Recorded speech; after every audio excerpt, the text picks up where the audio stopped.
Hello everyone, functional గ్రూప్ని ముందు రాయాలా లేకపోతే డబుల్ బాండ్ ఉంది కాబట్టి ఆల్కీన్కి హయ్యర్ ప్రయారిటీ ఇవ్వాలా? ఐయూప్యాక్లో రియల్ విన్నర్ ఎవరు? ఈ వీడియోలో చూద్దాం. ఐయూప్యాక్ నామన్క్లేచర్ రూల్స్ ప్రకారం ఏదైనా కాంపౌండ్లో ఫంక్షనల్ గ్రూప్ కానీ డబుల్ బాండ్ కానీ త్రిబుల్ బాండ్ కానీ సబ్స్టిట్యూయెంట్ కానీ ప్రజెంట్ అయి ఉన్నప్పుడు always functional group gets higher priority దాన్ double bond triple bond. OH అనే ఫంక్షనల్ గ్రూప్ ఉంది. ఇప్పుడు ఓహెచ్ అనేది ఏ కార్బన్కి అటాచ్ అయి ఉందో ఆ కార్బన్కి లోయెస్ట్ నెంబరింగ్ అనేది రావాలి. కౌంట్ చేసి చూద్దాం. 1 2 3. ఇప్పుడు తిరిగి రివర్స్లో కౌంట్ చేద్దాం. 1 2 3.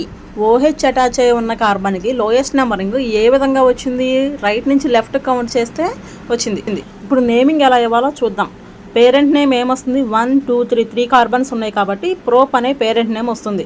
ఇచ్చిన కాంపౌండ్లో ఇంకా ఏమేమి ఉన్నాయి? డబుల్ బాండ్ ఉంది, ఫంక్షనల్ గ్రూప్ ఉంది. డబుల్ బాండ్ ఎన్నో పొజిషన్లో ఉంది? సెకండ్ కార్బన్కి అటాచ్ అయి ఉంది. సో 2 అని రాయాలి. డబుల్ బాండ్ ఉంది కాబట్టి ఈన్ అని రాయాలి. ఎందుకు? డబుల్ బాండ్ అంటే ఆల్కీన్. ప్రోప్ 2 ఈన్ అని రాస్తే నేమ్ కంప్లీట్ అయిపోయినట్టనే అవలా. ఇంకా ఏముంది? ఓహెచ్ అనేది ఉంది. ఓహెచ్ అనే ఫంక్షనల్ గ్రూప్ ఎన్నో కార్బన్కి అటాచ్ అయింది? ఫస్ట్ కార్బన్కి. ఓహెచ్ అనే ఫంక్షనల్ గ్రూప్ ఉంటే ఓఎల్ అనే సఫిక్స్ నేమ్ వస్తుంది. సో టోటల్ నేమ్ అంటే ప్రోప్ 2 ఈన్ 1 ఓఎల్.